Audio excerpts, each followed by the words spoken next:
You're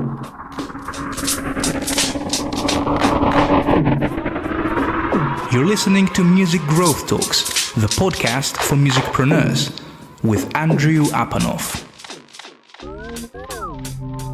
Hey everyone, Andrew Apanov here, and you're listening to Music Growth Talks. This podcast is all about helping musicians, musicpreneurs, and music business professionals grow their brands. And I can do that thanks to the great guests who come to this show. If you are new to Music Growth Talks, you can go to musicgrowthtalks.com and find links to this show on different platforms such as Apple Podcasts, Stitcher, TuneIn, and so on. And also see the previous episodes. I'm pretty sure there will be something that will help you at the current stage of your music or professional career.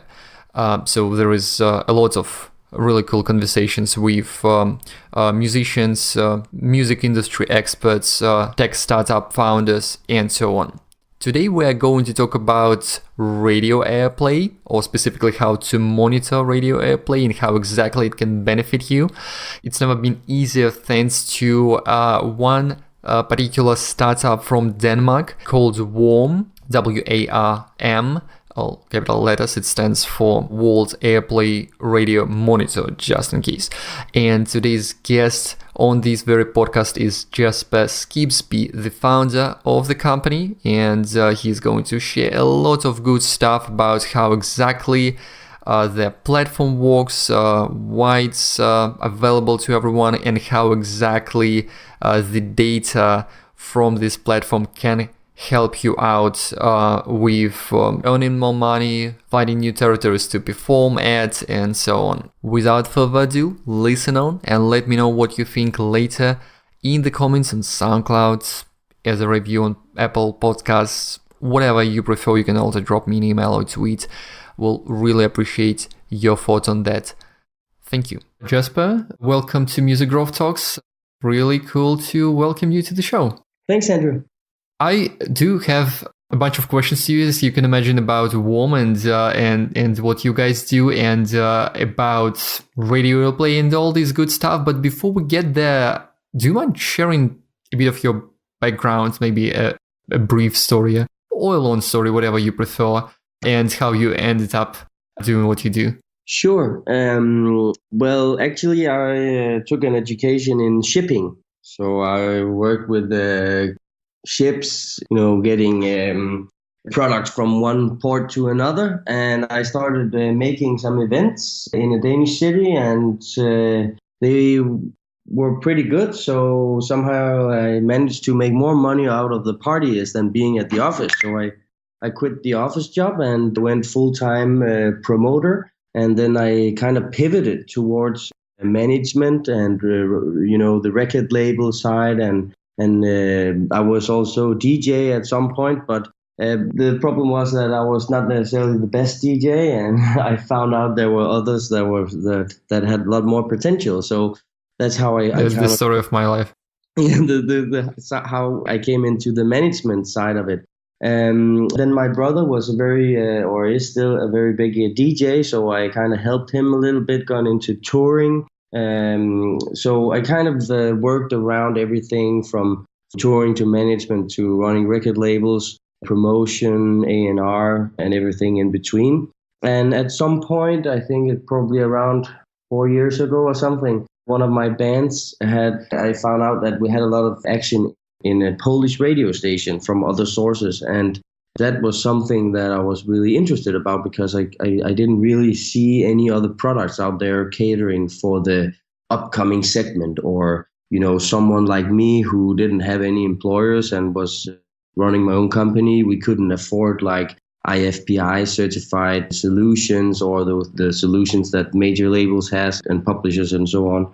So that was kind of where I got the idea of building WARM and making radio airplay data accessible and available to everyone, basically. Yeah. So, like, when you had this situation and you face the challenge of sorts. So did you look up the existing solutions and there was none available on the market, or you are in the competitive space? So to those listeners of ours who don't know much about this space, it's all to monitor airplay. I think the solutions that exist currently is services that helps, large companies, or they're very expensive solutions, and they only monitor very large stations or commercial radios. And so basically, as I see it, it's mostly accessible to very big clients and big companies, and not so much for the long tail of the industry. And most of your clients are independent musicians, from what I understand. Both yes and no. Of course, we have a lot of in that segment, but we also now see a lot of radio promoters and record labels, publishers as well. So it's getting very spread, and we can see also that some of the users is working pretty big artists. Like we just uploaded something from Groove Armada, Hot Since 82, and so there are some pretty big artists using it, but not directly. Then it's like their promoter or the label, or that like makes that. sense. Makes sense. Yeah. It's really cool. Congrats on closing some bigger deals, and makes sense on publishers and record labels using the platform as well. So without giving away you any, in-house know-how and secrets, like anything you can share on how you managed to create a tool that is affordable, available to everyone, and maybe comment on how effective you are in tracking radio play? Yeah, sure. So basically the technology that we use is music recognition, or audio fingerprint recognition in other words. So basically it's an algorithm that does a unique fingerprint of the audio file based on various parameters. It could be acoustics, BPM, brightness in the sound, vocals, and stuff like that. But these parameters creates a unique fingerprint ID, which then are used to compare on all the stations that we monitor. So basically, it's just about making a collision between the file and where it's being used, and then produce that information or deliver that information back to whoever wants it. Mm-hmm. Makes sense. So the technology is developed by a German company based in a Fraunhofer Institute. It's a big university in Germany. And so basically the technology is something that we license specifically for this purpose and building the company around that. So it's more about building or creating the product in a way so it's affordable and accessible and useful for everyone, instead of only, the top 1%ers, for example. Yeah, that's really cool. So what are the most typical use cases? So how do your clients usually use the platform? Clearly to, track your monitor radio play, but what are what are the insights? So what do people do with the data from what you've seen? It may be very, an obvious question. I don't think it's necessarily always straightforward because it may be different for different types of entities. But yeah, how does it look like? I think it's divided into two categories. So it's basically insights for promotional, marketing, booking, etc. Purposes. And then it's kind of like evidence or proof for collections, royalty collections in one way. So what I experience the most is that people use it to understand where they have emerging markets or markets they did not know of. So, for example, if you're a jazz musician in Bulgaria and you release a song, you would, per definition, expect that your listeners are in Bulgaria and your fan base is in Bulgaria.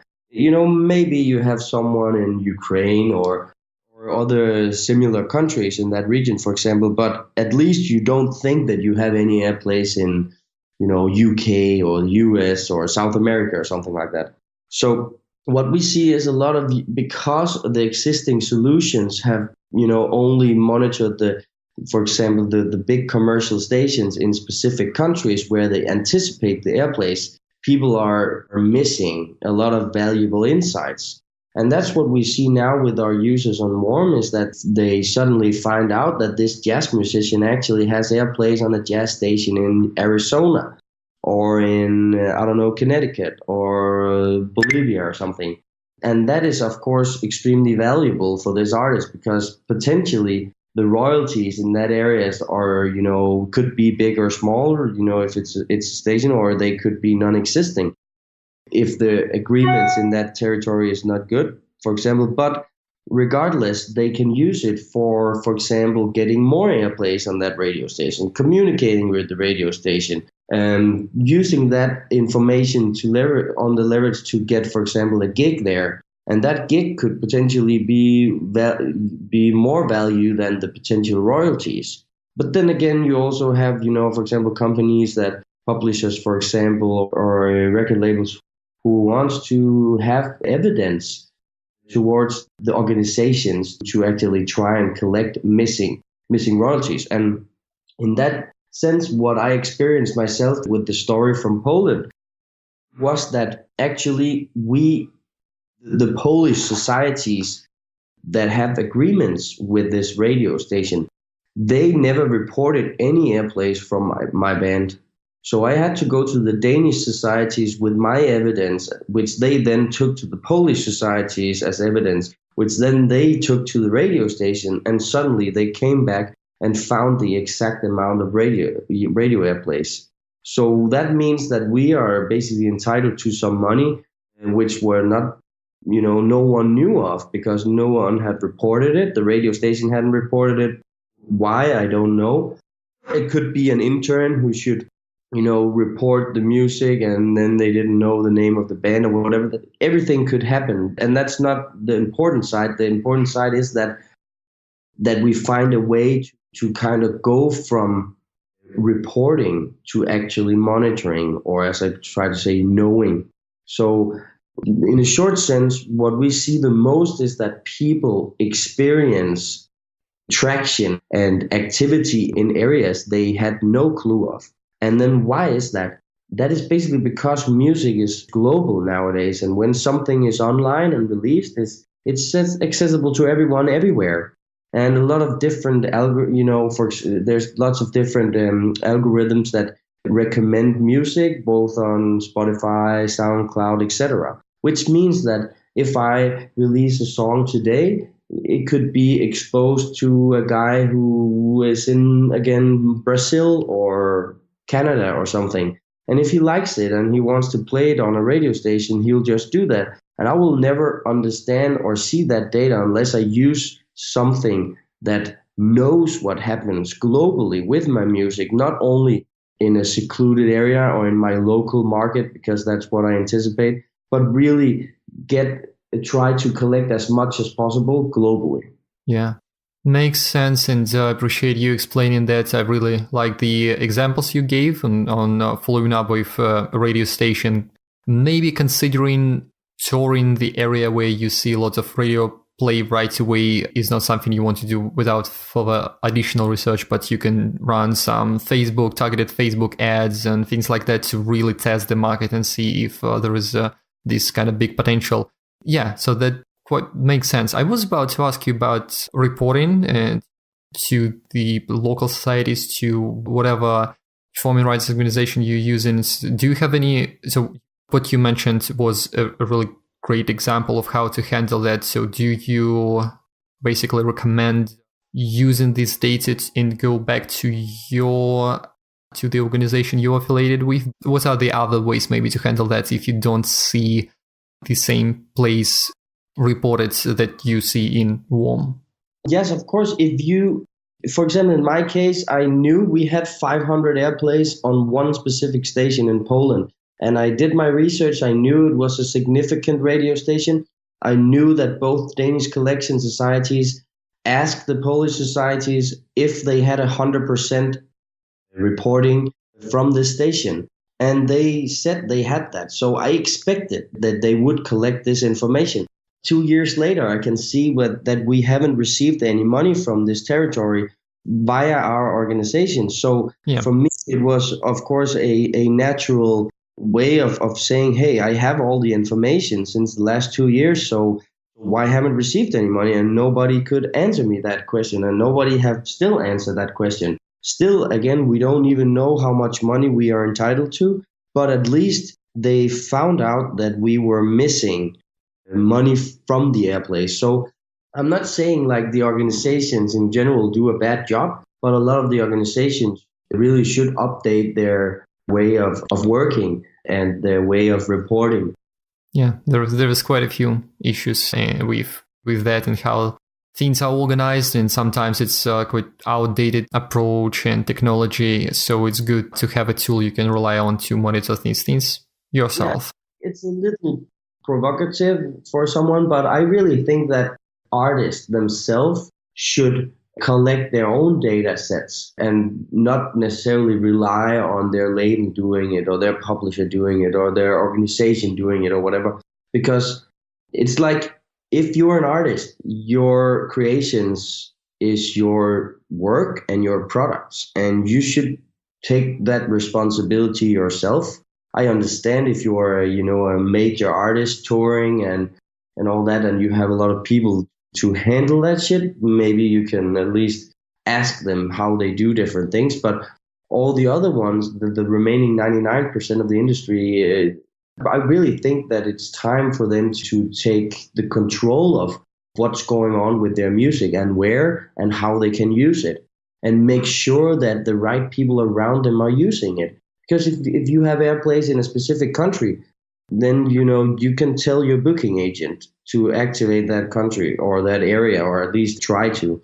The same way, you can control your radio promoter. If you hired a radio promoter, which in many cases are pretty expensive, it does make sense that you actually control their work instead of relying on them telling you what happened with the music on which stations.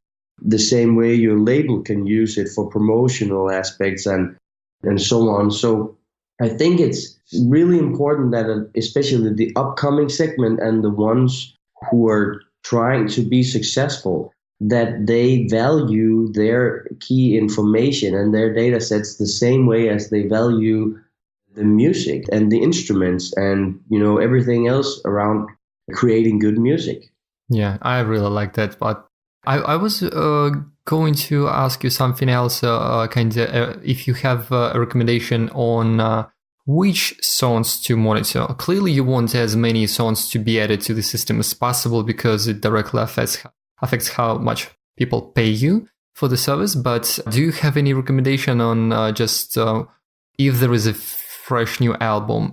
There is one related question which may be a bit tough one. If you've seen any correlation with, streaming platforms like Spotify, Traction for so on, and Radio Play. But yeah, just overall, like, what do you recommend focusing on singles which are most radio friendly and which have been pushed the most? Clearly, if there is a radio plugin promotion, campaign happening, then it's what you want to monitor if it's a specific song. But if there is no dedicated campaign happening for one particular song and there is an album, of course, if you are working a specific single, I would recommend, of course, that that's the one you track if you have to choose. But of course, if you released an album last year, it could make sense to maybe monitor the music that are not, singles. But as mentioned, I would, of course, recommend that you upload as much music as possible. But of course, it's, up to the individual how much you can afford and where it makes sense. But of course, the songs that you can see, have 2 million streams on Spotify, maybe that would make sense to track that. But if you only have, 1,000 plays in 5 months on Spotify, maybe that is not the first thing you should track. So, of course, I would recommend that you work from the top down. And in terms of, genres and what kind of music trends on radio, etc., that's, of course, very tricky question. But for example, Hot Since 82, his manager is using our service, and And I was just interested because I'm a big fan of him. He makes tech house. It's not necessarily something that you think is radio friendly. And I would expect a lot of tech house producers or DJs, they would say that it makes no sense to track my music on radio because it's not it's not radio music. And that's kind of where, the industry has failed a little bit because, for example, in this situation with Hudson's 82 and his last single, it has like now 1 million streams on Spotify, and that's not a lot, right? But in the same period of time, and that was like 2 months, I think it had like 3,000 radio spins in 40 different countries. So then you can see 1 million streams on Spotify versus 3,000 radio spins. Where is the most value? And I don't know what that is, but I would expect that the radio is, and I would say, especially in this genre, there could be a tendency to say, people who listens to techno and tech house, they usually does not use Spotify or a streaming service. Maybe they use, they want to go and see it live, or they purchase the track on Beatport and then they have it on storage, or they listen to it in specialist radio or internet radios from other countries, etc. The same with classic music. I don't think necessarily that a lot of old people who are probably the general listener of classical music is using Spotify. Maybe they're using, radios, or, putting on a vinyl or something else. So of course there's, tendencies in different genres, and especially in territories. For example, as you probably know, in Eastern Europe, hard music. It could be drum and bass, dubstep, metal, rock, stuff like that. That is more commercial than it is in Western Europe. Whereas, for example, in South Europe, Spain, Ibiza, these sunny places, club music is more commercial than in other places. Whereas you can see, of course, in South America, Latin America, Latin music and bossa nova and these other, genres are much more commercial for example, in Europe, and so on and so on. So if you kind of know these tendencies or understand that, potentially I would like my song to be pushed in the UK, maybe I have a really good option in Latvia. Maybe that makes more sense to have a big success in a small country or a small market instead of having a very, very small activity in a very big market. Yeah, what we see even at the agency and just looking at the different artists popping up from different countries, oftentimes musicians are frustrated because there is no scene for their genre. There is no demand, not enough demand, not enough fans and no venues to perform at and so on. So it's very important to go global in a smart way with their music and find new markets where there may be a lot more interest for that. It's a challenging marketing question, how exactly to do that. There is social media and all this good stuff for that, but I really like the idea of monitoring the radio play just to see if it's organically picked up by someone. Because, to me, one radio station playing you may be worth, 100 just regular random spins. So if an influencer is picked you up, it can mean something. Of course, it's very difficult and impossible almost to say how much is one radio spin worth in terms of streams or money. It depends on a lot of factors. For example, as I usually use an example, college radios in the US and Canada, and especially, they are very, very down with playing new music. Because, imagine a guy who is the radio host at this campus, or, he's there because he loves music and he loves to discover new music and he wants to play new music for his audience at the campus. He's not getting paid, that he's doing that out of the love of music. So he's not going to play the biggest hits. So, for example, in that extent, you can sit in Bulgaria and potentially get music on the radio, in a college radio in Canada or somewhere else. And if you can penetrate something like that, you actually have a unique geographic and demographic information, because it's potentially you're not going to get a lot of money from the airplays, or maybe nothing. But the value of being played in a very, very unique and closed environment in for example, Canada or the US, where there will be a lot of the same people.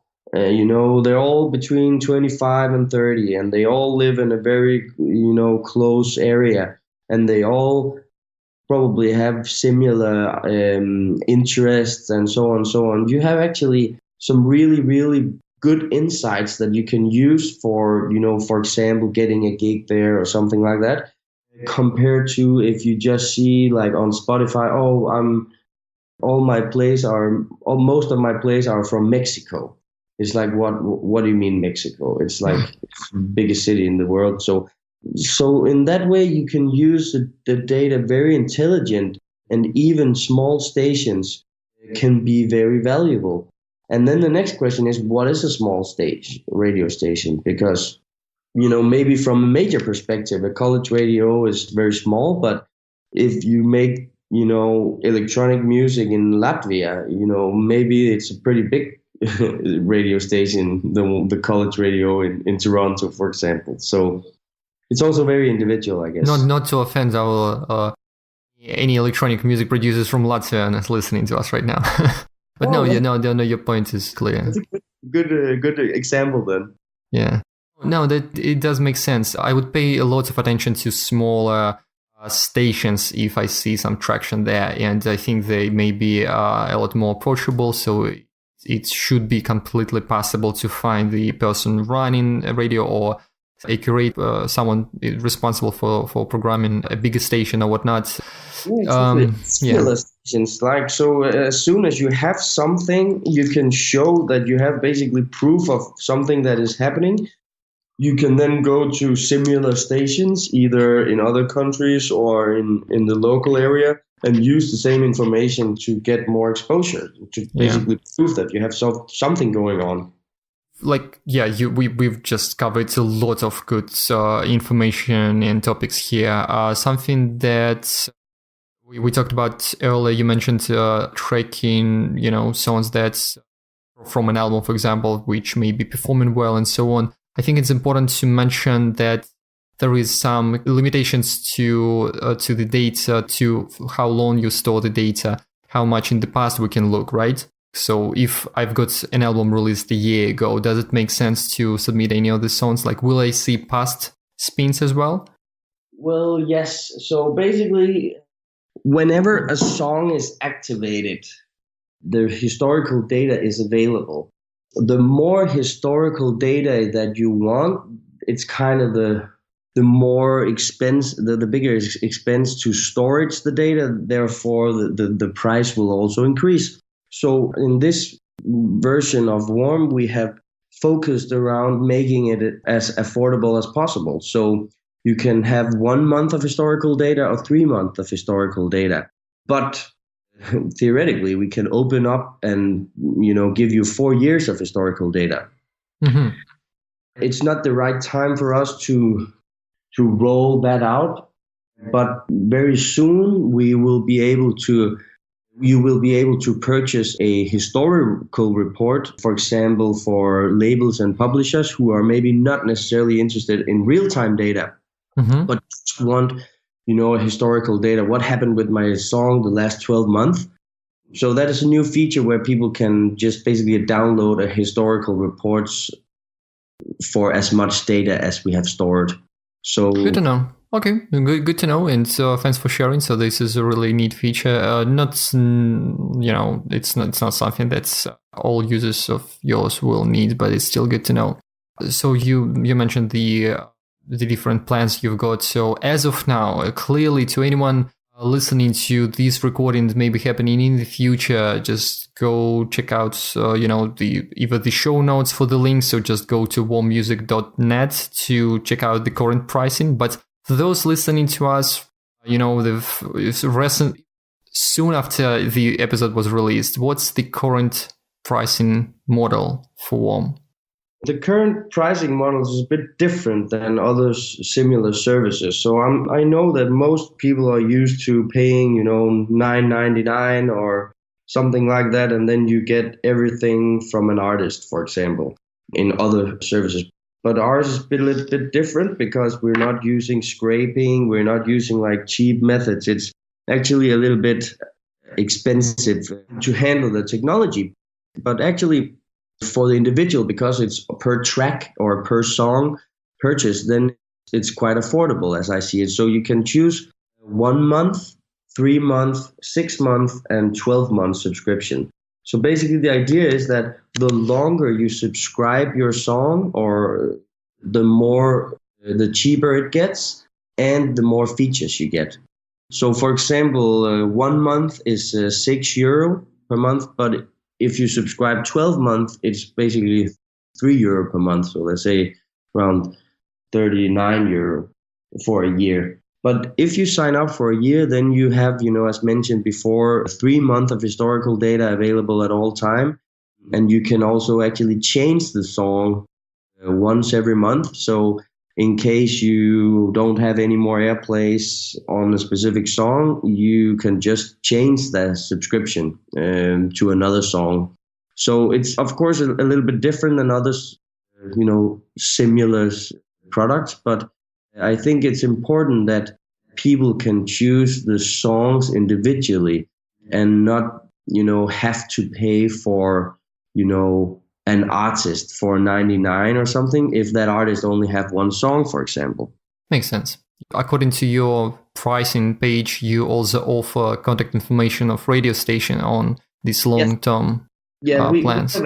We have added quite a lot of radio station contacts as well. We haven't done that with all 25,000 radio stations we cover, but with selected radio station, more to figuring out if it's something that people would need or would want and so on. Because even though you get the informations to the radio stations, that maybe it's not necessarily enough to get your music on radio. So there's no, we cannot guarantee anything, but it was more like, hey, we got the radio stations, we have the contacts, why not, make them available to the existing clients. So yeah, it's just an additional feature. So people at least have some options to do something directly.